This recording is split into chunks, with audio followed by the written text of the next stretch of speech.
విశేషంగా థామస్ గారికి హృదయపూర్వకమైన వందనాలు తెలియజేస్తున్నాం.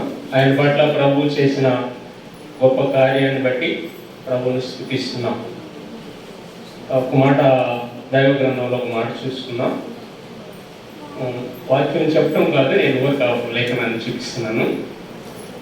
యోహాను సువార్త 20వ అధ్యాయము. యోహాను సువార్త 20వ అధ్యాయము 28వ వచనం. అందుకు తోమ ఆయనతో, నా ప్రభువా నా దేవా అనెను. మరలా చెప్తున్నాడు, అందుకు తోమ ఆయనతో, నా ప్రభువా నా దేవా అనెను. బలహీన సమయంలో బలపరిచే దేవుడు. యేసు ప్రభు చనిపోయి సమాధి చేయబడి తిరిగి పునరుద్ధానుడయ్యాడు. మేడగదిలో 10 మంది ఉన్నారు. తోమ బయటికి వెళ్ళాడు. యేసు ప్రభువును అప్పచెప్పి ఆత్మహత్య చేసుకొని చనిపోయాడు. 10 మందిని ధైర్యపరచడానికి, 10 మందినే కాదు, తోమాను కూడా ధైర్యపరచాలని, ఆదరించాలని, తన సేవా జీవితంలో వాడుకోవాలనేది దేవుని సంకల్పం అన్నమాట. బలహీనుడు పశువు లోకంలోకి పోయాడు.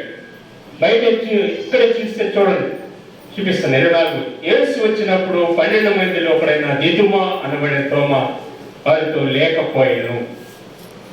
లేడు. మేడగదిలో 10 మంది ఉన్నారు. 12 మందిని యేసు ప్రభు ఏర్పాటు చేసుకుంది. 12 మంది ద్వారా ఆయన కార్యాలు జరిగించుకోవాలనుకున్నాడు.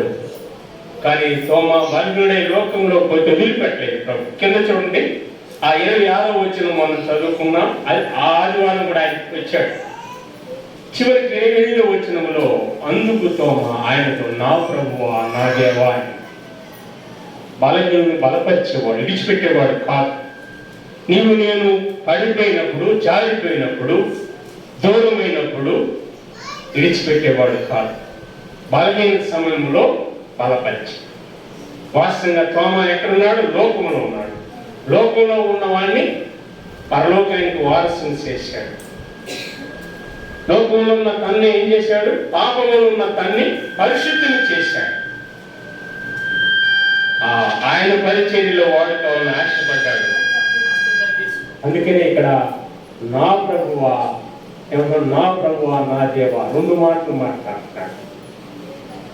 నేను భయంకరమైన పాపంలో ఉన్న నన్ను పరిశుద్ధిని చేశావు, బలహీనమైన నన్ను బలపరిచావు అని ప్రభువు కోసం. ఆ తోమే మన భారతదేశానికి వచ్చి చెన్నైలో దేవుని కొరకు బాలికా భక్తులు ఆయన్ని త్రిశూలాలతో పొడిచి చంపుతుండగా దేవుని కోసం హతసాక్షి అయ్యాడు. మన థామస్ కూడా లోకంలో ఉండగా ప్రభువు పిలిచాడు. ఈ థామస్ని వాడుకోవాలి. 30 సంవత్సరాలు ఇక్కడ పరిచయం జరిగించుకున్నాడు. ఇంకో మాట కూడా చూపించాలని నేను ఆశపడతాను. 78వ కీర్తన, కొన్నిసార్లు ఇది మనకు అవసరం. 78వ కీర్తన ఒక మాట చూపిస్తాను. ఒట్టిగా చెప్తే బాగుండదని నేను లేఖనం చూపిస్తాను. 78వ కీర్తన 3వ వచనం. మాకు తెలిసిన సంగతులను మా మిత్రులు మాకు వివరించిన సంగతులను చెప్పేదాను. థామస్కు తెలిసిన భక్తి, యథార్థత, పరలోక పౌరత్వం తన కుటుంబానికి తెలియపరుచుకున్నాడు. దేవుడి పిల్లలకు తెలియపరుస్తూ తన కుమారుడు కూడా సేవా జీవితంలోకి 2వ సంవత్సరం. మరి మాకు తెలిసిన సంగతులు మా మిత్రులు మాకు వివరించిన సంగతులు చెప్పేదాను. ఆయన తెలిసిన సంగతి ఏంటి? పాపం క్షమించేవాడు ప్రభు. పాపం కోసం ప్రాయశ్చిత్తమైన వాడు ప్రభు. ఆయన ప్రాయశ్చిత్తమై పరలోక భాగ్యం ఇచ్చాడు అని ఎదుటి వారికి చెప్పడానికి, తను తెలిసిన సంగతి చెప్పడానికి దేవుడు నన్ను బలపరిచాడని, ఇంకా బలపరిచాడని నేను ఆశిస్తున్నాను. అదిగా పాపంలో ఉన్న మనల్ని పరిశుద్ధులుగా చేశాడు. బలహీనులు లేని మనల్ని బలపరచడానికి సామర్థ్యత కలిగిన దేవుడు. ఇదే మనం చేయవలసింది. ఈ పని థామస్ చేస్తున్నాడు, వారి కుమారుడు కూడా జరిగిస్తున్నాడు. మనం కూడా అలా ప్రభువులో ఉండాలని మేము ఆశిస్తున్నాం. 20 సంవత్సరాల నుండి నాకు థామస్ పరిచయం. ఒక్కొక్కసారి నేను ఒక 4-5 సేవకులు కావాలి, ఇట్లా మేము సువార్తకి వెళ్ళాలన్నప్పుడు అరేంజ్ చేస్తాడు. అలా అరేంజ్ చేస్తాడు అంటే గాస్పెల్ బయటకు చెప్పడానికి. ఇలా దగ్గరయ్యాం, నా బర్త్డే తప్పుకు రమ్మని 2-3 వారాల నుంచి మెసేజ్ పెడతా ఉన్నాడు. ఆయన చెప్పుకున్న మెసేజ్ని బట్టి నేను వచ్చాను.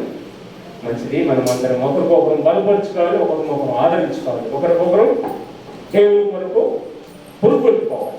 దేవుడు ఆ రీతిగా థామస్ని కుమారుని బలపరిచాడని ఆశిస్తున్నాను.